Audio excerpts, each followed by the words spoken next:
Tapi tentu saja kita butuh tema, mau ngobrol apa. Waktu itu dengan Rizky sempat kontak-kontak. Sekarang dia di Madinah katanya. Waktu saya kontak-kontak, saya yang di Mekah. Gitu. Dan saya awalnya saya khawatir tidak ada waktu, tapi saya lihat waktunya lumayan sepulang dari Mekah. Jadi saya pikir insya Allah bisa.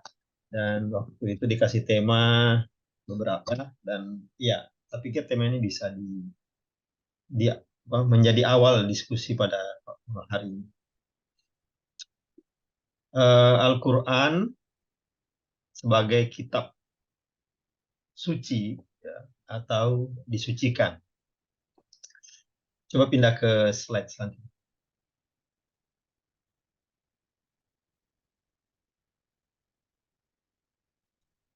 Em,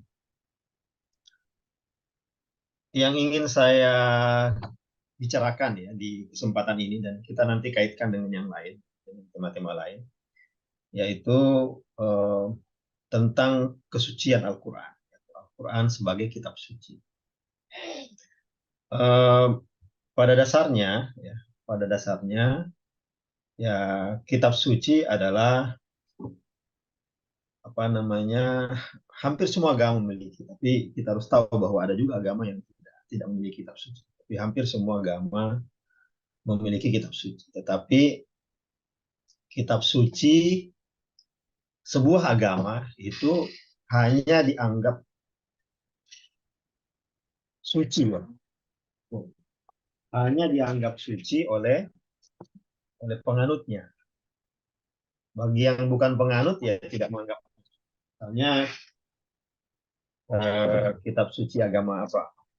Hindu. Misalnya, bagi umat yang bukan Hindu tidak akan menganggapnya sebagai kitab suci. Karena itu dia suci karena ada sekelompok orang ya yang disebut umat yang kemudian mensucikan, mensucikan atau menganggapnya suci. Dari situlah kisah tentang penyucian.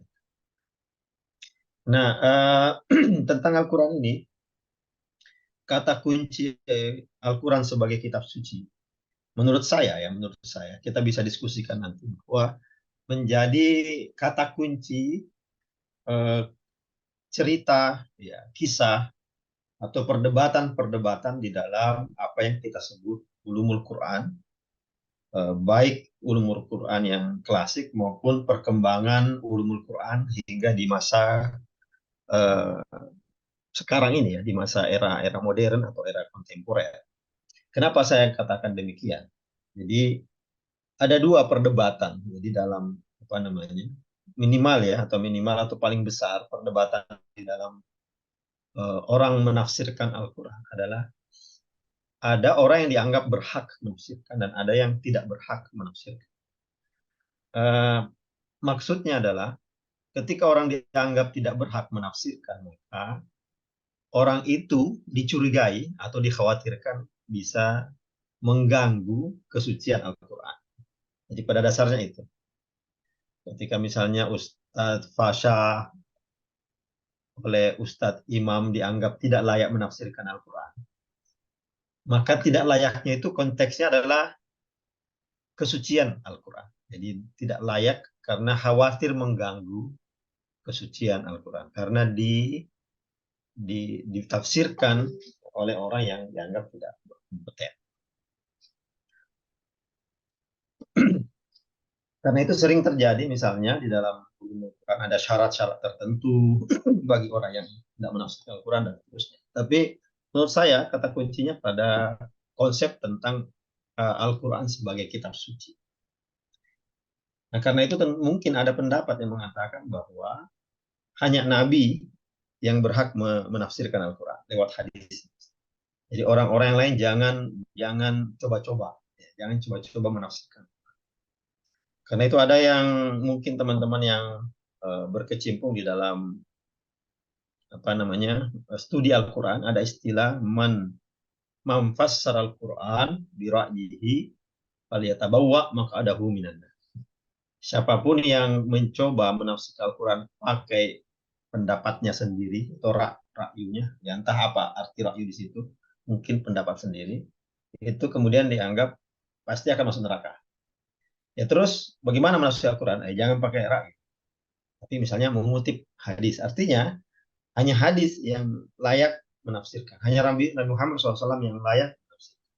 Ketika manusia biasa seperti kita menafsirkan, itu dianggap eh, pakai ra'yu. Dan kenapa ra'yu dilarang? Ya itu konteksnya adalah menjaga kesucian Al-Quran. Sekira boleh lanjut apa namanya slide-nya.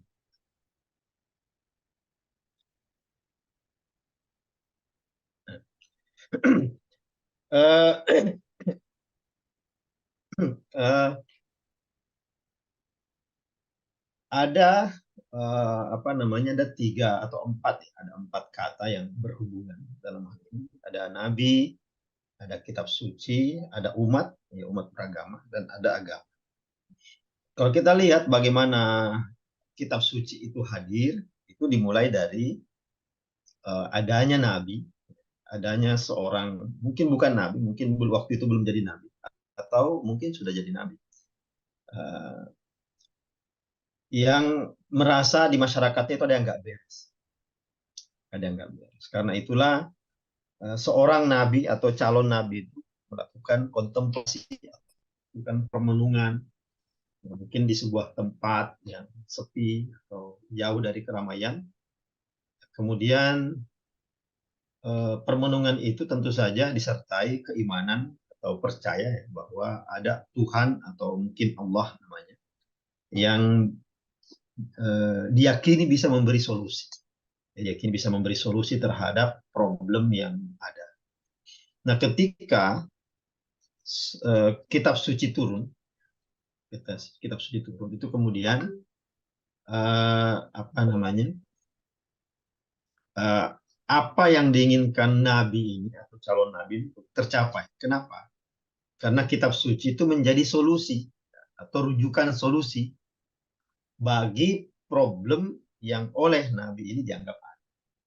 Misalnya di masyarakat itu ada problem apa, ada masalah apa, kemudian seorang Nabi melakukan kontemplasi, maka ketika sebuah sudah turun ayat misalnya ke kitab suci, maka ya ada solusi dari Allah ya, Tuhan untuk problem yang dianggap ada oleh Nabi. Nah, begitulah bagaimana kitab suci itu hadir.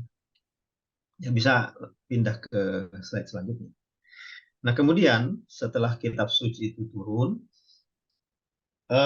Nabi ini tentu saja menyampaikan risalah. Menyampaikan risalah.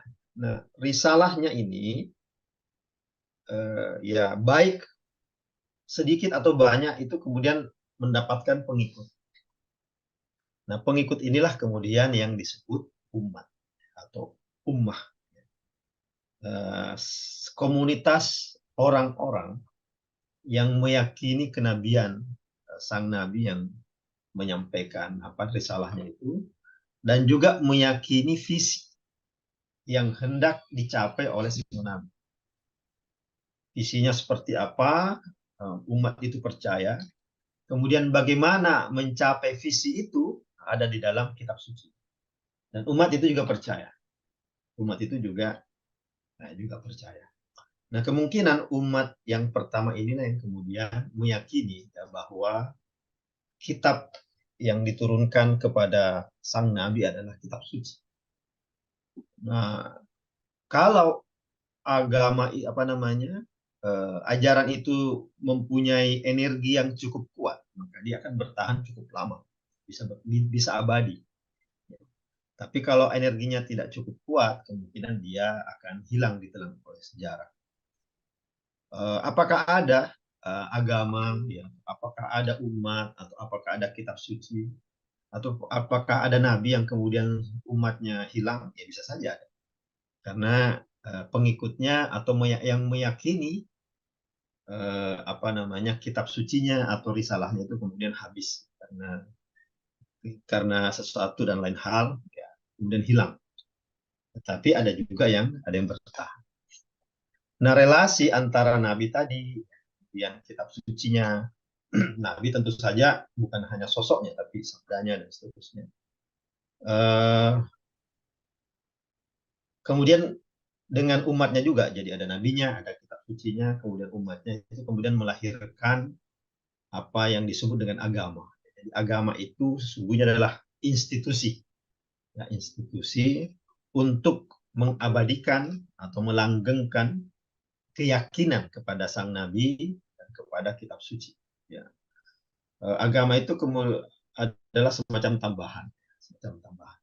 Nah, tidak dalam agama itu ada macam-macam. Mungkin ada organisasi, seperti kalau di Indonesia ada NU, ada Muhammadiyah, organisasi yang pada dasarnya mereka berawal dari umat. Nah, tujuannya apa? Tujuannya adalah menjaga agar ajaran itu tetap abadi. Eh, Karena itu nanti ada aturan-aturannya, misalnya aturan apa, ya, macam-macam aturan-aturan di dalam agama.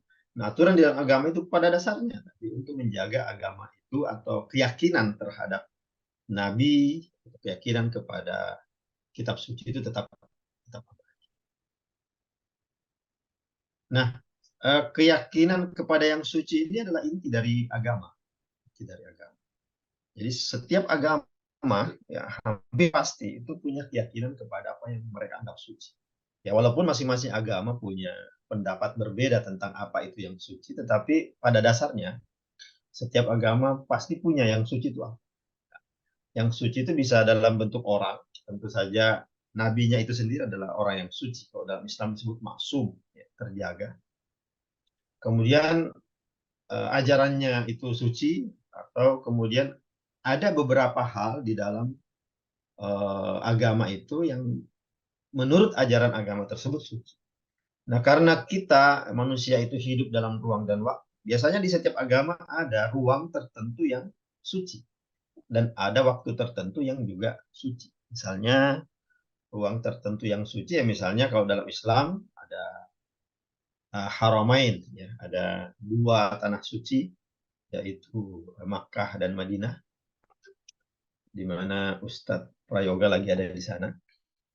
Atau ada waktu-waktu suci, seperti waktu sholat, waktu suci, waktu hari raya, dan seterusnya. Itu adalah waktu-waktu suci. Dan ketiga, ke hal-hal yang apa, berkaitan dengan ruang dan waktu itu, ketika sudah menjadi ajaran dalam sebuah agama, maka agama itu akan melahirkan ajaran turunan untuk menjaga kesuciannya, menjaga kesucian dari apa namanya, dari hal-hal itu. Misalnya akan ada aturan-aturan tertentu di dalam agama yang hendak menjaga kesucian, misalnya Ka'bah atau kesucian Makkah, kesucian Madinah. Atau waktu-waktu suci tadi, misalnya waktu salat pada saatnya kan waktu suci. Nah, ada ajaran yang kemudian menjaga kesucian waktu. Misalnya ketika orang Muslim masuk waktu zuhur nanti misalnya, maka ya wajib sholat zuhur. Sholat yang dilakukan adalah untuk menghormati kesucian waktu itu. Karena itu orang-orang yang hendak melakukan sholat misalnya, dia harus suci, dia bersuci karena demi menjaga kesucian. Boleh lanjut itu slide-nya. Demikian pula perbuatan-perbuatan yang dianggap dosa misalnya, itu kemudian bisa dianggap apa namanya, mencemari ya, kesucian. Misalnya si A atau si B melakukan dosa di hari raya misalnya.